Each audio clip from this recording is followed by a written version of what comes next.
The battlefield in Ukraine has flared up this much for the first time in a long time. The great offensive plans of the Ukrainians continue to advance successfully on the front lines between the Donetsk region and the Zaporizhia Oblast. The attacks of the Ukrainian army in Zaporizhia started about a week ago. Ukrainians primarily targeted the city of Goryachev. Clashes still continue in Vasilivka in the southwest of the city and in Poloy in the southeast. However, with the start of military activities on other fronts of Zaporizhia, the intensity of clashes in these two cities decreased a little bit. The Russians are having trouble providing military support to these two critical settlements and Goryachev due to the logistical problems of the Russians. The advances of the Ukrainian army in Zaporizhia and Goryachev have spread to the southern front lines of Ukraine and the Donetsk steppes. Currently, the Ukrainian army is narrowing the Zaporizhia-Donetsk front line to the Russians with its tanks, rifles, special forces, Western weapons, and military vehicles. As a result of the Russian army's encounter with the Ukrainian army, special forces infantry units, tank units consisting of M1, Bradley, and Leopard, and two combat vehicles on the southern front lines, Kiev was able to retake 7 settlements in a very short time. The capture of these 7 cities by the Ukrainians in such a short period of time has greatly changed the course of the war. In addition, the withdrawal of the Russians from these cities is about to collapse Kherson-Zaporizhia-Donetsk connection of the Russian army. As the Ukrainians exploit this gap in the war, they continue to increase their offensive operations day by day. So where are these 7 regions that the Ukrainian army took back, and what is the latest situation in these critical areas? The first stop of the critical offensive operations of the Ukrainians on the Zaporizhia-Donetsk line was the Storazev settlement in Storazev. The soldiers of Russia's 60th Motor Brigade were trying to resist critical attacks by the 108th Defense Brigade and 128th Regional Defense Brigade of the Ukrainian Army. Parallel to the route where the 68th Jaeger Brigade of the Ukrainian Army came from, east of Storazev, the 37th Motorized Brigade of the Russian Army was located. However, against 3 special forces of the Ukrainian army, the Russian army was only able to send 2 military special forces to the city of Storazev. The numerical superiority was on the Ukrainian side. Therefore, Ukrainian special forces were able to blockade Storazev from the north and northeast directions. The Russian special forces, on the other hand, began to withdraw towards the central front lines of the city of Storazev and continued their defense mission in this area. But with Ukrainian army support from the 68th Jaeger Brigade, the 108th Defense Brigade, and the 128th Territorial Defense Brigade, Russian special forces and other infantry units in Storazev came under massive fire. After several hours of clashes, Ukrainian special forces managed to completely repel the Russians in Storazev and captured this city in the village of Storazev. The soldiers were seen holding the Ukrainian flag along the Makievka River, which flows northward from the Russian-controlled area. But the capture of Storazev was only the beginning for Kiev's offensive plans because the Ukrainian forces continued to advance towards the south and north of Storazev. After capturing this city, just like the war strategy they carried out in the city of Goryachev, the Ukrainians dispersed in Storazev from 2 branches simultaneously, Neskikny and Makievka. Settlements along the offensive line of the Ukrainians were taken from the Russians starting from the city of Neskikny, located north of Storazev. Russian troops were completely withdrawn, and the Russians had to surrender this area to the Ukrainians. On the other hand, the Russians were defeated in the city of Makievka, located south of Storazev, on the same day. As a result, Makievka became the 3rd settlement liberated by Ukrainian forces. Other Ukrainian troops advancing along mercurially engaged in fierce clashes for another city on this critical line of attack. The 4th settlement that the Ukrainians tried to save was the city of Blahodan. This place was liberated as a result of the long efforts of the 68th Separate Hunting Brigade of the Ukrainian Armed Forces. There were historical moments after the liberation of the city by the Ukrainians. In addition, Brigade spokesman Myroslav Semeniuk reported that his assault team was seen entering several buildings where about 60 Russian soldiers took shelter, and most of these soldiers were captured. Presumably, these 60 Russian soldiers must have been the last Russian troops to defend Blahodan. In response to this unstoppable advance of the Ukrainians, the Russian army increased the construction of defensive fortifications, both in Zaporizhia and in the areas of this region close to Donetsk, where clashes were most intense. But the Ukrainians had placed such a system in this critical corridor that whatever the Russian troops did, the attack plans created by the Ukrainians worked like clockwork. The greatest evidence of this was the continuation of the advance of the Ukrainian forces after Blahodatn. Ukrainian Deputy Defense Minister Anna reported in a telegram post that Ukrainian forces also recaptured Livadia and Novogoryachev, about 10 kilometers west of Mercurially, and Lobkov, southeast of the city of Zaporizhia. With the last three cities announced by Anna, the number of settlements that the Ukrainians liberated from the Russians had increased to 7 in total. Instead of stopping, the Ukrainians continued to pierce the Russian trenches and were advancing on the southern front lines, particularly in the territory of the Zaporizhia Oblast. Livadia and Novofedorivka are two settlements close to each other.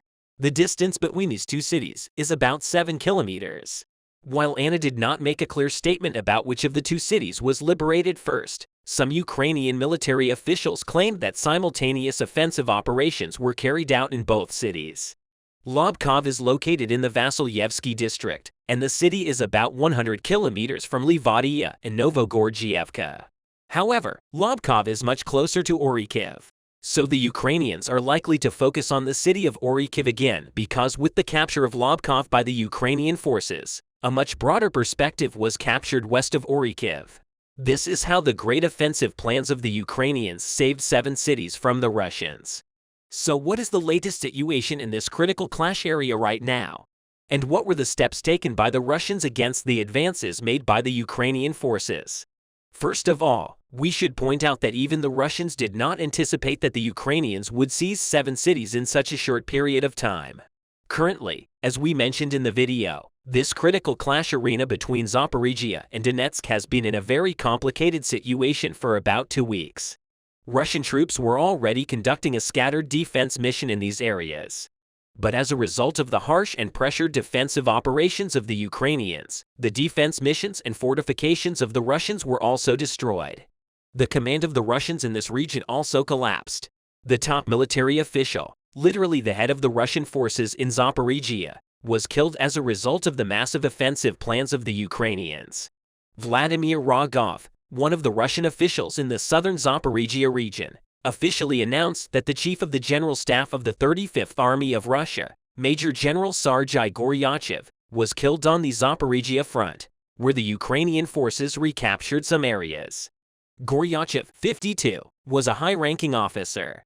Throughout his career, he fought in the Second Chechen War, commanded a tank brigade, oversaw a Russian military base in Tajikistan, and led Russian forces in Moldova's separatist pro-Russian Transnistria region. Most importantly, the Russian army lost its top military officer on the Zaporizhia front, where the Ukrainians are currently making incredible progress.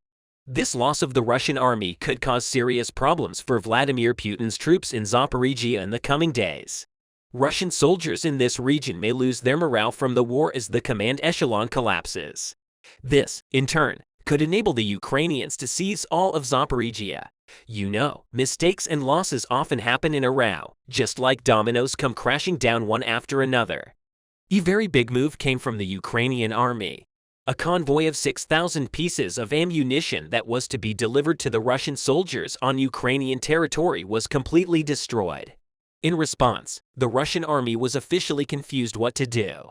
In many military headquarters where this ammunition was to go, there was great confusion among Russian soldiers. The increase in the number of soldiers showing harsh reactions to Putin created a great panic in the Kremlin. In the last days of the Russia-Ukraine war, Ukrainian forces started to take many different steps on the war front. The most prominent of these different steps is the identification and destruction of military supply routes in order to disarm Russian troops and put them in a difficult situation. The Russian army's unlimited supply of military equipment proved that Ukrainian forces would not be able to make any progress without conflicts. Because of this situation, Ukrainian forces took a very different step against the Russian army. Ukrainian forces managed to get great support from many countries by showing the world their rights and their cause. These supports have started to improve both the quantity and quality of the Ukrainian army. The main reason why the Ukrainian forces have been successful in many battles against the Russian army is that they make the best use of the support they receive. The tanks and many missiles needed by the army were sent to the Ukrainian forces, which led to success at many points. However, the support sent to Ukraine is not only about weapons, but also about the training given to Ukrainian soldiers. The most important of these was the intelligence training provided to Ukrainian forces from many countries. The Ukrainian forces, which have managed to improve their intelligence network considerably, are causing great difficulties to Russian forces at many points.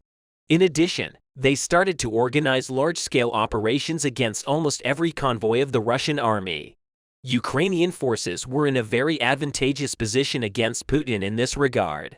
The Ukrainian forces were aware of this and knew that any resistance from the Russian army in Bakhmut and Soledar would be immediately followed by an ammunition and sufficient supply support to these regions, even knowing that they would not be able to take any steps unless they supports were provided to the Russian army.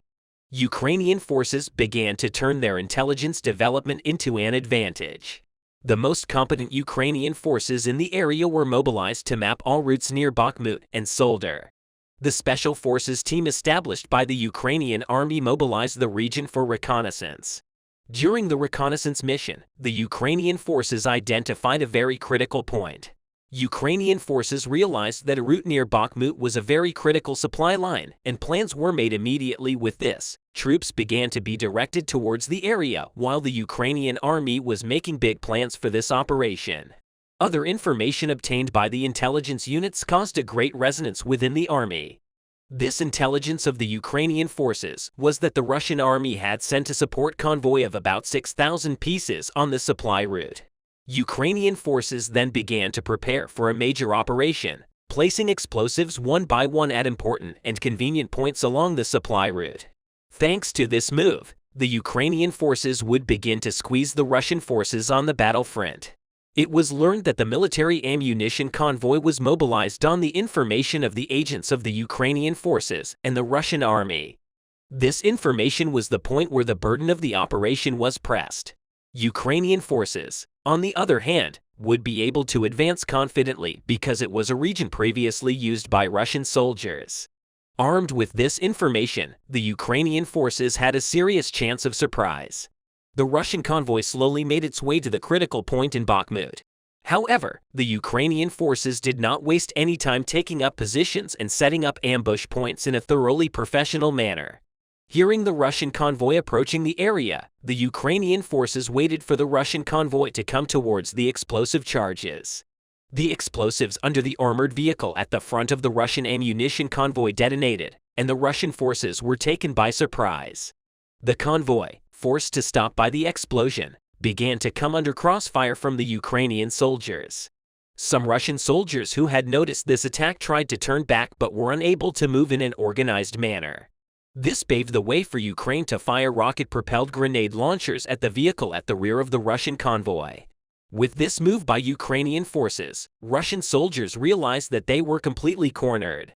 While a number of Russian soldiers continued to fight, the majority of Russian soldiers had already laid down their weapons.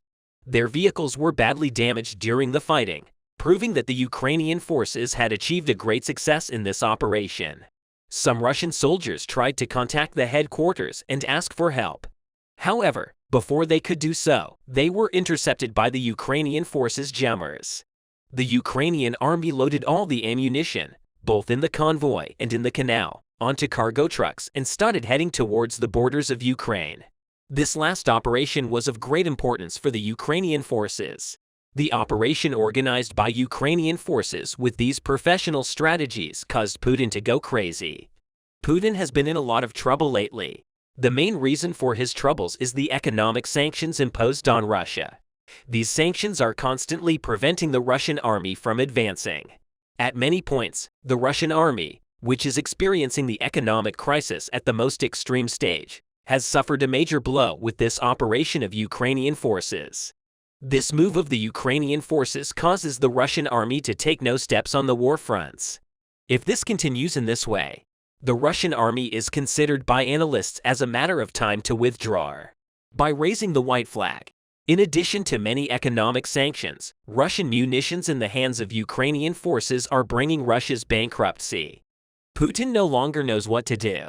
The people of Russia see Putin's resignation as the only solution in this period when no problem can be solved. The fact that the economic crisis is very much felt in the Russian army is very useful for the Ukrainian forces. With the help of aid from many Western countries, Ukrainian forces, which are on the war fronts with state-of-the-art weapons, managed to destroy the old weapons of Russian soldiers. According to war analysts, the superiority of the Ukrainian army has established in a short period of time continues to be effective. This situation, together with the supporting countries, is preparing the ground for a major political instability in Russia, with many soldiers in the Russian army mobilizing against the shortage of ammunition and supplies. Things have become quite confusing, according to the statements made by expert researchers in recent days. The unemployment rate in Russia, which has gone beyond last year, has started to grow considerably. In 2022 alone, 5.5 million Russians have requested passports. After the last mobilization announced by Putin, Russian young people have started to leave the country one by one, thinking that their future will not progress well in any way. Russian youth have started applying for visas to Western countries. The people of Russia, who can hardly meet their daily needs due to the economic crisis, are trying to make their voices heard. With anti-Putin and anti-war protests, Putin seems to insist on not hearing the voices of his own people. Ukraine's southern front lines and border. Russian cities have become centers of strategic airstrikes, drone flights, and missile launches.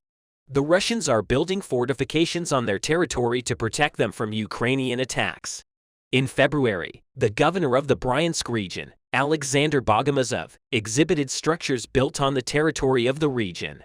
Inside these fortifications, the dragon's teeth were quite remarkable. The establishment of dragon teeth, especially on the coast of Crimea, brought along many questions.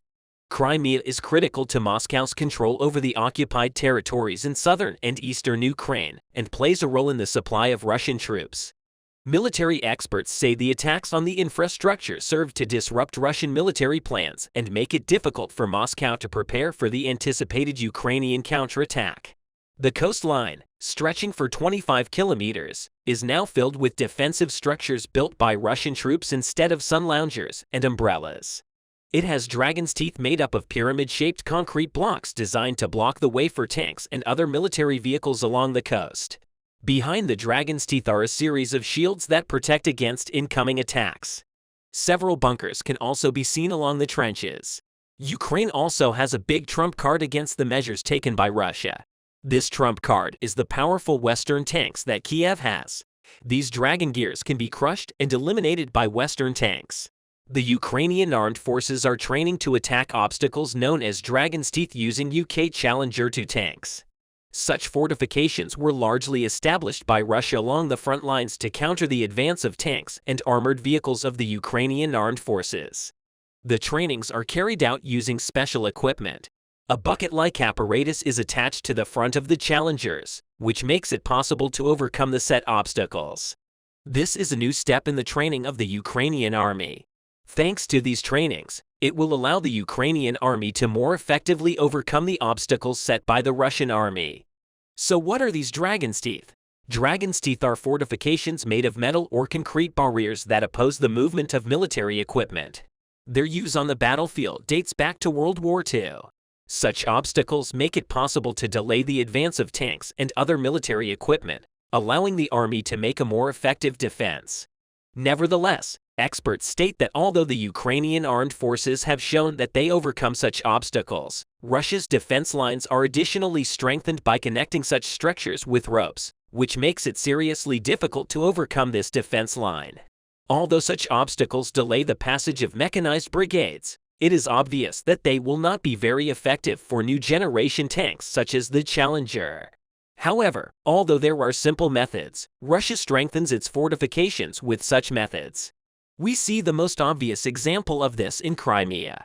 The Russian army is strengthening the defensive fortifications on this peninsula for a possible Crimean attack. As Kiev prepares to launch a large-scale counteroffensive, Moscow is taking steps to ensure that the key Crimean Peninsula remains in its hands. So what measures is Russia taking? Last week, Russian army conducted a large-scale security exercise around the Kerch Bridge, which connects the Crimean Peninsula with Russia. The exercise included a massive smokescreen by 3 truck-mounted smoke generators, and the purpose was to defend against an incoming air attack on the Kerch Bridge. UK military intelligence stated that Russian doctrine considers the use of smoke to be part of camouflage and deception and attaches great importance to it. It is almost certain that Ukraine's upcoming major counteroffensive will start from Bakhmut and move towards the southern front. Such an axis of advancement would put the Crimean Peninsula at the very center of the counteroffensive. Ukraine targeted and attacked the Kerch Bridge last spring. As a result of the attack, they managed to damage the bridge and restrict the flow of weapons and ammunition for a long time. But now the Ukrainian military has received the Storm Shadow air-launched cruise missiles from the UK. These missiles are designed to penetrate air defenses and attacks based on predetermined coordinates. In this case, Russia's smokescreen does not seem to do much to defend the bridge. However, the smokescreen can be helpful against suicide drones that depend on visual depiction of the target to successfully hit the bridge. UK military intelligence noted that in practice, the Russian camouflage and deception tactic was generally ineffective in the Ukrainian war, probably due to the lack of strong central planning function and weak low-level combat discipline. The war in Ukraine began in 2014 when Russian special forces and Wagner Group mercenaries controlled Crimea in a lightning operation. Soon after, the Kremlin held a referendum and illegally annexed the peninsula, which was part of Ukraine. In the 9 years since Russian forces entered the Crimea, Moscow has had a hard time keeping the peninsula Russian, even in the event of a war. The Russian Ministry of Defense has deployed numerous access and area blocking systems in Crimea, including S-400 air defense systems. Also, the Crimean Peninsula plays an important role in the Kremlin's war in Ukraine. The southward offensive of the Russian army began from the Crimea, and the peninsula now serves as a major logistics base for Russian troops fighting in the south and in the Donbass. But it is almost certain that the expected counterattack of the Ukrainian army will be directed towards the Crimea. And the Ukrainian army has been working for this for a very long time. Strategies based on satellite images and intelligence reports from the region further increase the effectiveness of the Ukrainian army's counterattack. Of course, to realize these strategies, Ukraine will also need weapons that will play a key role in the war. So what weapons does the Ukrainian army need? Ukraine's defense ministry has said that as a number of Western Leopard tanks arrive in Ukraine, Ukraine needs about 100 Western warplanes. Ukrainian Defense Minister Alexei Reznikov stated that most of the 100 advanced aircraft needed by the Ukrainian army should be F-16s. Western experts have said that the US F-16 is the best choice for Ukraine, despite the controversy over the Ukrainian Air Force's entry of other aircraft such as the Eurofighter and the Swedish Gripen. Reznikov confirmed that 60 of the promised German-made Leopard main battle tanks from Ukraine's Western allies have arrived in Ukraine, adding that Ukraine's dream is to have all of these tanks by the end of the year. Ukraine has long demanded Western-made warplanes from its international backers to replace the aging Soviet Air Force. At first, many countries, including the United States, agreed to train Ukrainian pilots on F-16s. However, no country has yet committed to supplying F-16s. In January, Kiev said that it would need about 200 Western fighter jets to strengthen its air capabilities against Russia. Experts have stated many times before that any F-16 will make a difference. But the Kiev Air Force will need dozens to 100 well-operated F-16s to make a significant difference. Earlier this month, the UK government said it would work within an international coalition to provide Ukraine with aviation capabilities and support everything from training to the supply of F-16 jets. Then, as the training continues, we will work with our allies in the coming months to determine when the planes will be delivered, who will be delivered, and how many, said U.S. National Security Advisor Jake Sullivan. Apart from these, Dutch Prime Minister Mark Rutte, who was one of Ukraine's biggest supporters throughout the war, said in a statement that the Netherlands was seriously considering sending F-16s to Ukraine. The move to supply F-16s previously off the table for Kiev's Western allies has been repeatedly condemned by Russia. Recently, Russian Foreign Minister Sergei Lavrov said that the possibility of sending Western jets to Ukraine is an unacceptable escalation. Russian Deputy Foreign Minister Alexander Greshko previously stated that the decision to send the plane would carry enormous risks for the Western countries concerned. Experts say that the provision of jets comes with several considerations, including setting up basic infrastructure, extensive training, and making 16 bases prime targets for Western countries. Providing aircraft is a much larger and more expensive commitment than providing tanks like Leopards. In recent months, U.S. Secretary of Defense Lloyd Austin has stated that only 10 F-16 jets have $1 billion price tag, and that it costs $1 billion more to keep the plane operational. With the cost of $2 billion for 10 planes,